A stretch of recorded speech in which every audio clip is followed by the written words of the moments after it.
Bonjour, je suis Laurence Malandrin, je suis chargée de recherche INRAE dans l'UMR Bioépar à Nantes et j'ai pour spécialité l'étude des tiques et aussi de la diversité génétique des agents pathogènes qui sont transmis par ces tiques. Je vais donc vous présenter aujourd'hui une conférence sur la pyroplasmose des équidés. Je vais donc vous parler des parasites responsables de cette maladie, des tiques qui les transmettent, ainsi que des équidés et des environnements dans lesquels ils vivent. Je réalise cette présentation grâce au projet de recherche pyrogotique qui est porté donc par l'UMR Bioépar et aussi grâce aux partenaires qui participent à ce projet, donc les cliniques vétérinaires des 4 écoles vétérinaires en France, la FNC, le RESP, l'association Sciences Équines et aussi le LABEO. Je tiens également à remercier les participants du programme Pyrosentinelle, donc qui sont répartis sur toute la France. Et c'est aussi grâce à eux et à leurs témoignages, leurs expériences, leurs informations, ainsi que les photos qu'ils ont envoyées que j'ai pu réaliser cette conférence. Le projet est partiellement également financé par l'IFCE que je remercie ici.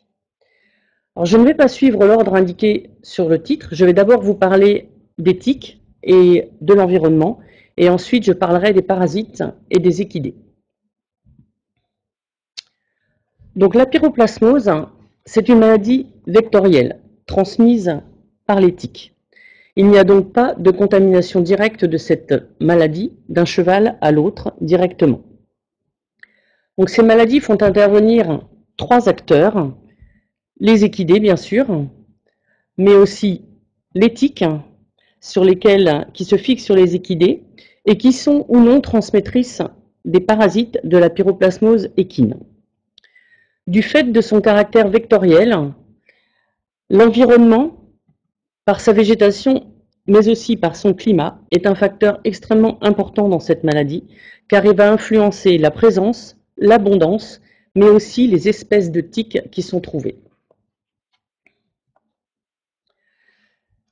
Je vais commencer par vous présenter le cycle de vie des tiques, et je reprends pour cela une illustration réalisée par Nadine Ramelot, que j'ai eu la chance de connaître grâce au projet Pyrogotique et que je remercie encore ici. Donc chez les tiques dures, on distingue en fait 3 stades différents. Les larves, les nymphes et les adultes, avec des mâles et des femelles qui vont donc se reproduire. Chacun de ces stades va en fait se fixer sur un hôte différent pendant une durée variable qui va être d'environ 3 jours pour les larves, 5 jours pour les nymphes et environ 8 jours pour les femelles. Les larves et les nymphes, une fois qu'elles sont gorgées de sang, tombent au sol. Ensuite, elles muent pour passer au stade suivant. Il y a donc une mue pour passer du stade larvaire au stade nymphal et une mue pour passer de la nymphe à l'adulte. La femelle, quant à elle, quand elle a fini de se gorger sur un animal de plus grosse taille, va pondre des œufs sur le sol. Ces œufs vont évoluer en larves et le cycle recommence. Petit détail, les larves sont vraiment très petites et elles n'ont que 6 pattes, alors que les nymphes et les adultes ont 8 pattes, ce qui est normal pour les acariens, car les tiques sont des acariens. Donc chaque stade va en fait chercher un hôte qui sera à sa convenance, en se mettant à l'affût sur la végétation. Les larves vont se nourrir sur des micro-mammifères, des rongeurs. Les nymphes vont se nourrir, on dit se gorger, sur des animaux un petit peu plus gros, qui peuvent être des lapins, des oiseaux, mais aussi des grands mammifères. Quant aux femelles, elles vont se gorger sur des animaux de grande taille, généralement des herbivores. Mais ceci est juste une tendance. On peut aussi trouver des larves sur de gros animaux. On en trouve sur les chevaux, même si ça n'est pas facile de les trouver. Comment se passe la transmission des parasites? En fait, les parasites sont acquis par la tique au stade qu'on appelle N, par exemple ici les larves, mais ils ne seront retransmis qu'au stade suivant, au stade N+1, donc les nymphes dans ce cas-là, sur un hôte différent. Il n'y a pas d'acquisition du parasite sur un hôte et retransmission sur le même hôte. Cette étape n'aurait aucun intérêt pour la dissémination pour le parasite. Pour les stades adultes, les mâles et les femelles se rencontrent souvent sur l'hôte, c'est-à-dire qu'en fait, votre équidé et ils préparent leur descendance à votre insu sur votre cheval. Alors, quelques petits points ou quelques précisions sur ce cycle. Tout d'abord, la femelle. Elle pond des milliers d'œufs au niveau du sol. Mais heureusement, tous ne survivent pas. Pour les larves et les nymphes, dans certains cas et pour certaines espèces de tiques, en fait, les larves et les nymphes se nourrissent sur le même hôte. Elles ne muent pas au sol, elles muent sur l'hôte. C'est un très gros avantage pour la tique parce que c'est un gain de temps énorme sur le cycle puisqu'elle n'a pas à rechercher un nouvel hôte, il est directement sur place. Les tiques adultes sont capables de survivre dans l'environnement pendant plusieurs mois sans se nourrir sur un animal. Donc ces deux facteurs, la présence de faune sauvage ainsi que le fait que les tiques survivent dans l'environnement, montrent l'importance de l'environnement dans le cycle de ces parasites et de ces tiques. Donc la femelle, en fait, une fois qu'elle est gorgée de sang, elle va tomber au sol. Elle ne va pas pondre tout de suite. Elle va en fait utiliser cette énorme réserve de sang pour fabriquer progressivement ses œufs. Chez les tiques, on le voit ici, c'est le rostre. Donc c'est la partie que la tique enfonce dans le derme de l'équidé. On distingue des tiques à rostre long et des tiques à rostre court. Et ça, vous vous en rendez compte en fait quand vous cherchez à enlever les tiques de votre équidé. Certaines se détachent très facilement, elles ont un rostre court. Certaines sont beaucoup plus difficiles à détacher, elles ont un rostre long qui pénètre profondément dans le derme. Les mâles, on en parle assez peu. Et ces mâles, chez certains genres de tiques, font un ou plusieurs repas de sang, qui sont des repas courts, mais en fait, ces repas sont nécessaires à la maturation sexuelle des mâles. Les femelles, quant à elles, elles se fixent, mais si elles ne sont pas fécondées, une fois fixées sur le cheval, elles ne finissent pas leur repas de sang et elles meurent. Donc vous voyez ici une fécondation entre un tique mâle et une tique femelle. À retenir, c'est que ce cycle complet peut prendre plusieurs années. Vous allez me dire, et la pyroplasmose dans tout ça? Eh bien, certains agents infectieux comme ceux responsables de la pyroplasmose et qui sont des parasites sanguins vont utiliser les tiques pour passer d'un hôte vertébré à un autre. Mais cette transmission est loin d'être automatique, comme je vais essayer de vous l'expliquer. Cette petite explication commence ici par une cohorte de tiques. Ici. Donc ce sont des larves qui appartiennent à différentes espèces de tiques. Ces larves vont se gorger, c'est-à-dire se nourrir, sur un petit rongeur qui lui est infecté. Toutes les larves ne vont pas trouver le rongeur et il va déjà y avoir une perte, beaucoup vont mourir. Celles qui ont réussi à se fixer sur ce rongeur ne sont pas sauvées pour autant parce que le rongeur se groume, se nettoie et mange les tiques. Sur la cohorte de larves qui ont fini leur repas saines et sauves, seule une petite partie sera infectée. En effet, le volume de sang ingéré par une larve est très faible et donc la probabilité qu'il y ait un agent infectieux dans ce volume de sang est assez faible également. Sur cette fraction de tiques qui sont infectées, seule une petite partie, qui est ici indiquée en bleu, est capable d'assurer le développement de l'agent infectieux. C'est-à-dire que ces tiques, ou ces espèces de tiques, sont compétentes. En effet, toutes les espèces et tous les stades de tiques ne transmettent pas tous les agents infectieux. Il y a des spécificités d'interaction. C'est ce qu'on appelle en fait la compétence vectorielle. Les larves, une fois gorgées, vont devoir muer au niveau du sol. Et là encore, il y a énormément de pertes.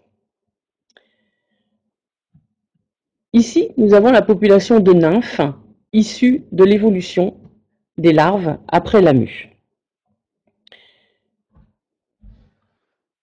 Quand la nymphe vivante infectée trouve enfin un hôte, la fin de l'histoire n'est toujours pas réussie parce qu'en fait, il y a de fortes chances qu'elle se fixe sur un hôte qui n'est pas spécifique et qui n'est pas réceptif ou sensible à l'agent infectieux qu'elle porte.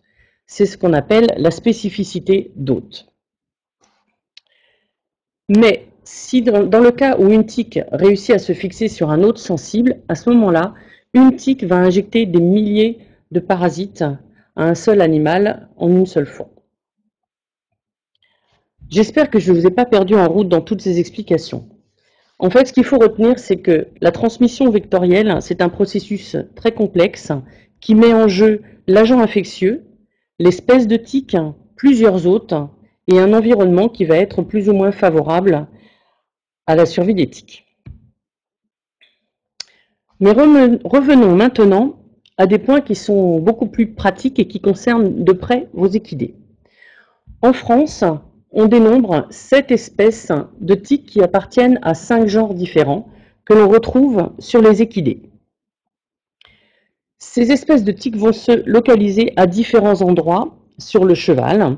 Les endroits préférés de fixation des tiques sont la crinière et le toupet, le chanfrein et les naseaux, l'auge, le poitrail, le pli des antérieurs, le pli des postérieurs, la mamelle et le fourreau, la queue, la zone anale, mais aussi les zones à l'arrière des pattes.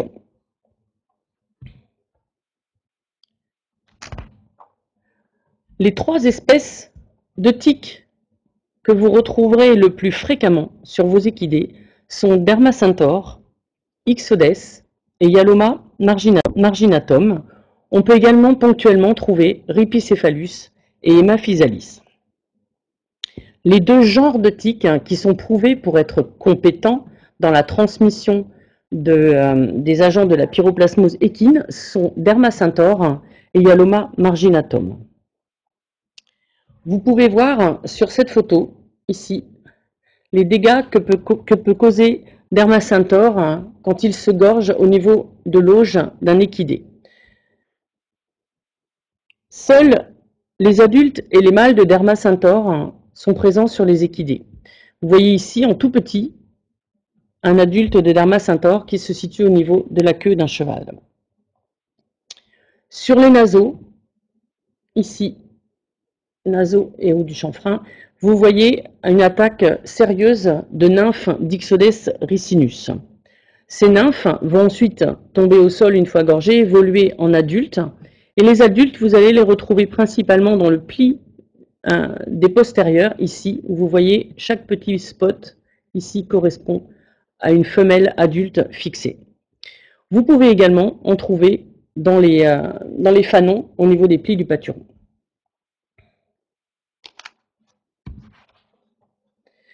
Je vais maintenant vous faire un portrait de famille rapide donc des 2 genres principaux qui sont des vecteurs de la pyroplasmose en France. Donc Dermacentor, il y a 2 espèces de Dermacentor qui sont présentes en France sur les équidés. Dermacentor reticulatus et Dermacentor marginatus.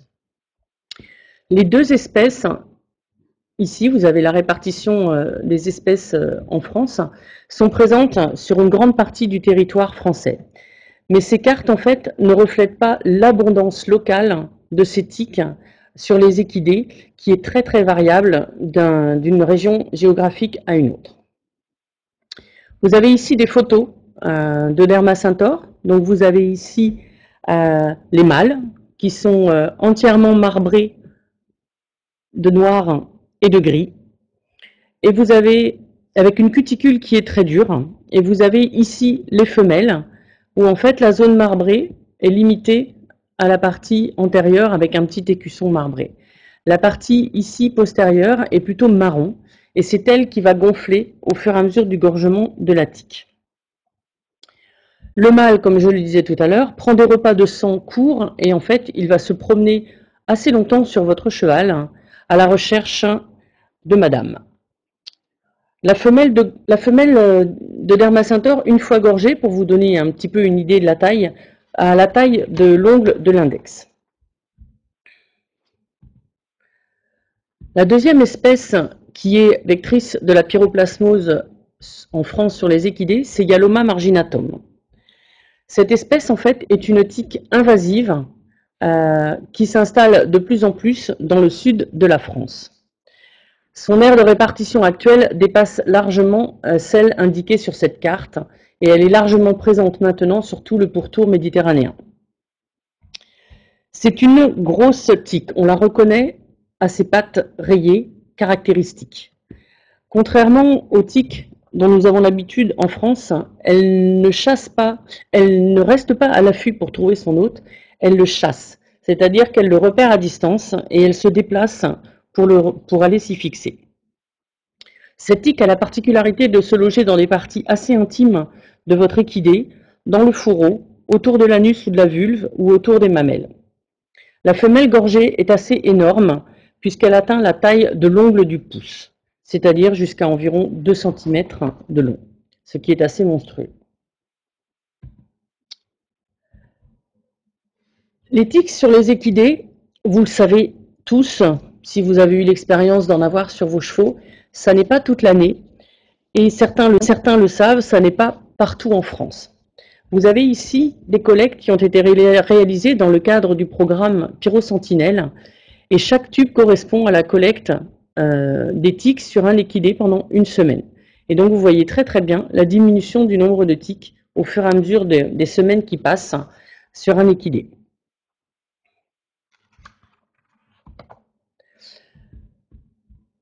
Alors, quels sont les facteurs qui vont moduler l'activité des différentes espèces de tiques? Il y a des facteurs environnementaux globaux, avec en premier lieu, bien sûr, les climats et les saisons. La France, en fait, est un pays avec des climats extrêmement contrastés entre le sud, avec la présence de climats méditerranéens, et le nord, avec surtout le pourtour atlantique, un climat océanique, des climats semi-continentaux et des climats montagnards. D'autres facteurs vont également intervenir, tels que la présence de zones humides, qui est généralement favorable à la présence de tiques, le type de sol, plus ou moins drainant, mais aussi le type de végétation qui est présente. Ces différents facteurs sont sous faible influence humaine. Par contre, un autre critère qui semble influencer assez fortement la présence de tiques, ce sont les types de cultures dominantes qui sont présentes dans les alentours des lieux de vie des équidés, et notamment les zones de grande culture. Et là, je dirais que l'homme a une forte action sur la présence ou non de tiques. Donc ça, c'est à une échelle assez globale. À une échelle beaucoup plus locale, en fait, en entretenant correctement les pâtures et leurs abords, vous avez également, pour vos équidés, un impact important sur les tiques qui sont présentes, et notamment sur leur quantité et sur leur accessibilité à vos équidés. Bon, je pense qu'on a fait le tour à peu près pour les tiques et l'environnement, et on va maintenant passer à une échelle beaucoup plus petite, et je vais vous parler des parasites qui sont responsables de la pyroplasmose équine. Donc 2 parasites sont incriminés dans la pyroplasmose équine, Theileria equi et Babesia cabali, dont je vais vous décrire les cycles de vie. Theileria equi tout d'abord. Tout commence ici par l'injection de parasites dans le sang de l'équidé lors du repas sanguin de la tique. Theileria equi va d'abord infecter les cellules de l'immunité, telles que des lymphocytes ou des macrophages. Vous voyez ici les étapes de développement. Ensuite, il y aura invasion des hématies, ou globules rouges, par le parasite dans le système circulatoire. Les parasites ici vont se multiplier à l'infini dans les globules rouges, provoquant leur lyse ou éclatement. D'où le phénomène d'anémie chez les équidés qui sont atteints de pyroplasmose. Lorsqu'une tique, ici, ingère du sang d'un équidé infecté, elle s'infecte. Si cette tique, ici, est une espèce compétente, c'est-à-dire qu'elle permet le développement de ce parasite, le parasite va pouvoir poursuivre son développement, traverser la paroi du tube digestif, donc ici il y a une reproduction sexuée du parasite, traverser la paroi du tube digestif et rejoindre ici les glandes salivaires pour pouvoir être injecté à un nouvel hôte. Il faut bien noter ici que, comme je vous l'expliquais sur le cycle de vie, entre l'étape d'infection et l'étape de retransmission, il y a le passage par la mue de la tique. Et la retransmission n'aura lieu qu'au stade suivant. Maintenant, Babesia cabali. Alors, quelles sont les différences entre Theileria equi et Babesia cabali? Eh bien, en fait, Babesia cabali, lorsqu'il est injecté par le vecteur dans le système sanguin du cheval, Babesia cabali passe directement dans les globules rouges. Il n'y a pas cette étape par les lymphocytes ou les macrophages. Pour le reste du cycle, c'est globalement similaire que pour Theileria equi. Un point particulier, cependant, ici à noter, c'est qu'en fait, Babesia cabali a la particularité de pouvoir être transmis et de passer dans les ovaires des tiques femelles et d'être transmis aux œufs et aux larves de la génération de tiques suivante. Donc il s'agit d'une transmission transovarienne. Donc on a vu des cycles biologiques différents pour Theileria equi et Babesia cabali, mais aussi des parasites qui sont génétiquement bien différents. Ici, c'est une représentation des différents groupes de pyroplasmes qui existent. Donc vous voyez qu'il en existe 10. Babesia cabali se retrouve dans ce qu'on appelle les Babesia sensu stricto. C'est une vraie Babesia avec une transmission transovarienne qui est caractéristique de ce genre. Par contre, Theileria equi forme un groupe quasiment à lui tout seul, ici, le groupe Equidae, qui est différent de celui des Theileria au sens strict. Je vais maintenant vous parler de la diversité génétique de Theileria equi et des variants génétiques, un peu comme ceux qui sont décrits actuellement pour le Covid. Ce que vous voyez représenté sur cette diapositive, c'est ce qu'on appelle un arbre phylogénétique.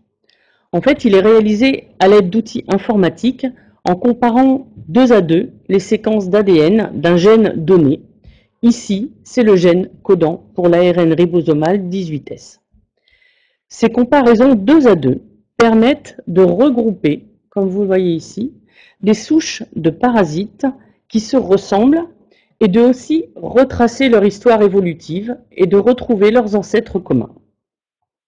C'est un petit peu un arbre généalogique, sauf qu'on n'a plus papa et maman, mais on retrace les filiations et les parentés par leur ressemblance.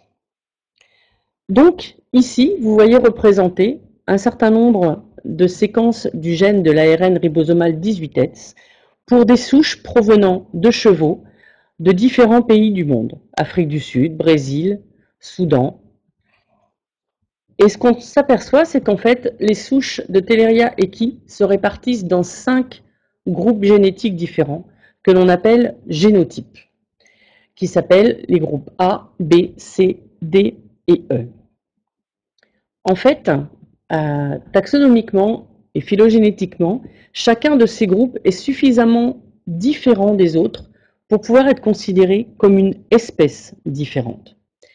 Et c'est en fait ce qui a été fait aux États-Unis, où en fait les génotypes de type C ont été renommés et s'appellent maintenant Theileria annei.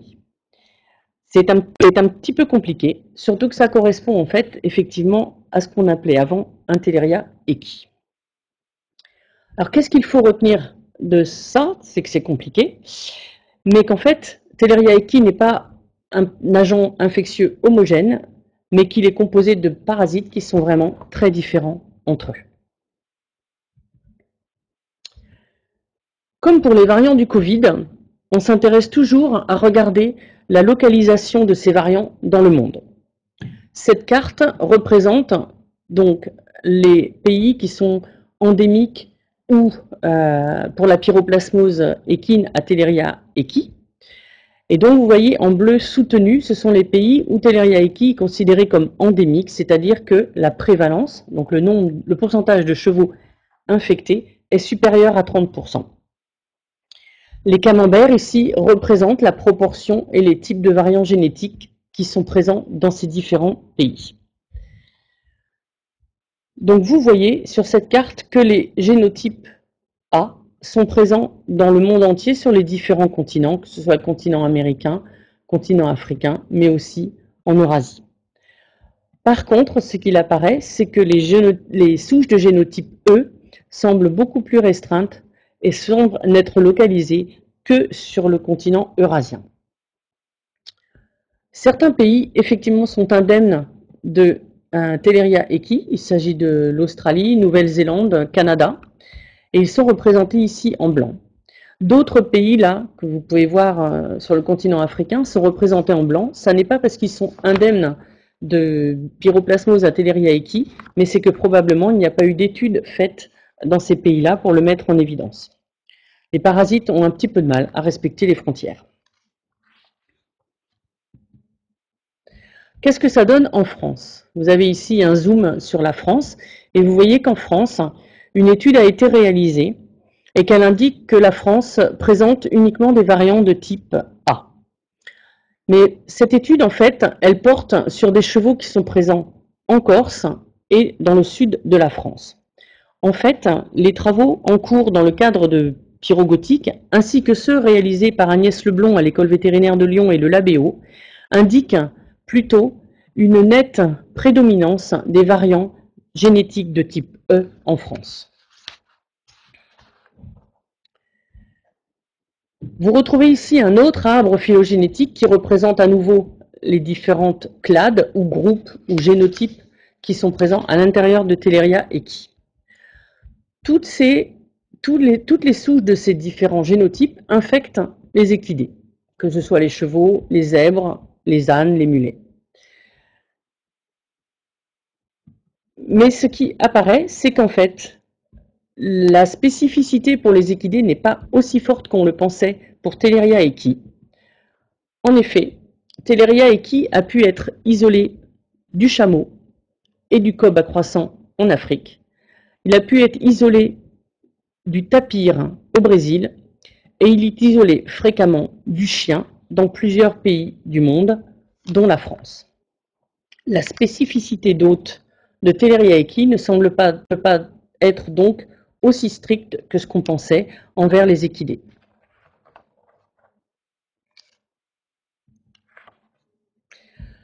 Une petite carte rapidement sur Babesia cabali, sur laquelle nous disposons de beaucoup moins d'informations que sur Theileria equi.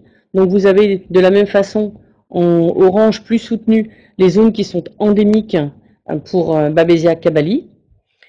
Et de la même façon que pour Theileria equi, vous voyez que l'espèce n'est pas homogène, mais qu'elle comporte 3 génotypes différents qui sont notés A, B et C, toujours sur la base de ce gène qui est l'ARN, qui code pour l'ARN ribosomal 18S. Contrairement à Theileria equi, en fait, il y a trop peu de données publiées par rapport à ces génotypes pour pouvoir faire une cartographie de ces variants à l'échelle mondiale.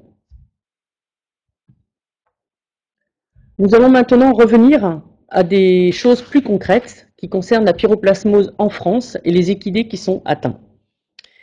Les premières analyses réalisées dans le cadre du projet Pyrogotique permettent d'obtenir des données de prévalence de la pyroplasmose chez des équidés qui sont asymptomatiques. La prévalence observée est très faible pour Babesia cabali, avec 1 à 2% des chevaux asymptomatiques qui sont effectivement porteurs de cette espèce parasitaire. Par contre, pour Theileria equi, 20 à 40% des équidés qui ont été testés se sont avérés porteurs de ce parasite, le pourcentage variant selon les régions géographiques. Donc un équidé sur 3 à peu près est porteur de ce parasite sans pour autant obligatoirement présenter de symptômes. On va maintenant comparer ces données avec celles du réseau syndrome pyro-like du RESP. Il s'agit en fait du dépistage des parasites responsables de la pyroplasmose chez des chevaux qui présentent cette fois-ci des symptômes tels que fièvre, anémie ou ictère. Les résultats réalisés par le RESP montrent qu'en fait 17% des prélèvements qui sont envoyés dans le cadre de la surveillance du syndrome Piro, 17% des échantillons sont positifs pour Babesia cabali. Il y a vraiment ici une très très grosse différence de pourcentage entre la présence de Babesia cabali chez des animaux, chez des chevaux porteurs asymptomatiques par rapport à des chevaux symptomatiques. En fait, cette énorme différence s'explique par le fait que Babesia cabali est à la fois très bien éliminée par le système immunitaire du cheval, mais également elle est très bien éliminée par les traitements qui sont réalisés pour lutter contre lui. Ça n'est pas du tout pareil pour Theileria equi, où en fait 31% des prélèvements qui ont été analysés entre 2013 et 2017 indiquaient des chevaux pour lesquels la présence de Theileria equi était avérée. Ce qui est cette fois-ci tout à fait comparable avec les données que nous avons obtenues pour le portage sur des chevaux asymptomatiques. Ceci s'explique très bien par le fait que Theileria equi, contrairement à Babesia cabali, n'est pas éliminé facilement, voire pas du tout, par le système immunitaire de votre cheval, ni même par les traitements que vous pouvez réaliser. Alors, pourquoi s'intéresser à la diversité des vecteurs ? Je dirais que c'est pour connaître les risques de transmission des maladies qu'ils véhiculent. Comme vous l'avez vu, il y a des notions de répartition géographique. Les différentes espèces de vecteurs ne sont pas présentes de la même façon sur toutes les zones géographiques en France. Se superposent à cette notion de répartition géographique des notions de période d'activité. Ces périodes d'activité pour une même espèce de tique vont varier en fonction des zones géographiques françaises. Et important également, la notion de compétence vectorielle. Toute espèce de tique n'est pas capable de transmettre toute espèce d'agent pathogène. Pourquoi maintenant s'intéresser à la diversité génétique des parasites? Pour connaître les variants génétiques qui circulent en France, c'est important de les connaître. Vous pouvez le remarquer maintenant avec ce qui se passe pour le Covid. Certains variants génétiques sont plus infectieux que d'autres, certains sont plus virulents que d'autres, et c'est important de pouvoir les connaître pour associer un variant avec une caractéristique biologique. Pour améliorer aussi le diagnostic, par exemple ici vous avez le cas du gène EMA1, donc également ici un arbre phylogénétique pour ce gène avec 3 groupes, à savoir que ce gène qui est utilisé en diagnostic est absent chez certaines souches de Theileria equi. Cette analyse de la diversité génétique, elle est nécessaire pour une approche vaccinale de façon à faire un vaccin qui couvre bien les différentes souches présentes dans les différents pays. De façon à faire le lien entre variant génétique et gravité de la maladie, s'il y en a un, entre les différents types de génotypes de Theileria equi par exemple, mais aussi de faire le lien entre variant génétique et espèce de vecteur. Il se pourrait qu'il y ait un lien entre différents variants et l'espèce de tique qui est capable de le vectoriser. Alors ce qu'il faut retenir de cette présentation, qui est un peu longue, je m'en excuse, la pyroplasmose, donc, elle est causée par 2 agents, Theileria equi et Babesia cabali. Donc ce sont 2 parasites qui sont responsables de formes différentes de cette maladie. C'est une maladie complexe à prévenir, à diagnostiquer et à soigner. Il y a une grande variabilité génétique à l'échelle mondiale. Il reste à affiner les données pour la France. Les vecteurs sont multiples. Les autres sont peut-être multiples, avec des réservoirs peut-être dans la faune sauvage que nous ne connaissons pas encore. Il y a donc beaucoup de questions sur cette maladie et pour l'instant, malheureusement, peu de solutions, que ce soit dans la lutte contre les tiques ou dans la lutte contre les agents et contre le portage asymptomatique de ces parasites.